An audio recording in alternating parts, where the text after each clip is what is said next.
Tylosaurus rex shows that everything is indeed bigger in Texas. This new species is one of the largest mosasaurs ever known. The largest individual we have estimated to be over 40 feet long. The skull alone is 5'7", which, if you're curious, is my exact height.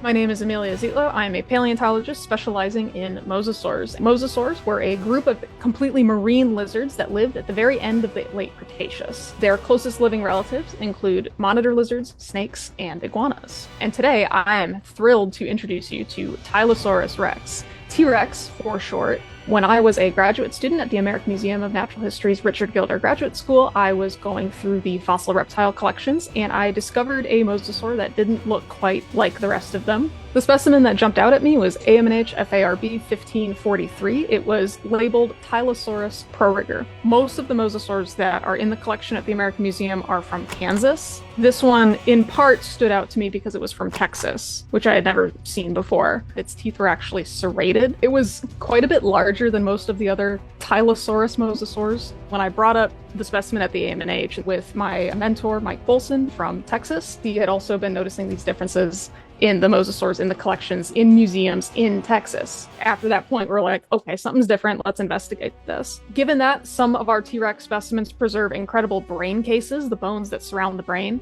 we were hoping to be able to CT scan some of these, but they're just too big. Instead, we had to surface scan them, which is still useful because then we can render them in 3D in animation software and actually light the models in specific ways to draw out the anatomical details that we're hoping to show in a way that's much clearer than a photograph. We named our new species Tylosaurus rex. It would have been an apex predator, and it would eat anything and everything that it could. And that included other mosasaurs. One specimen had part of its face bitten clean through, and it actually healed, as indicated by some bone regrowth around those injuries. So these animals were living very tough, very fast lives. This new species goes to show how important collections are at museums. You don't have to go out in the field to actually dig up new specimens to discover new species. Sometimes all it takes is a fresh look.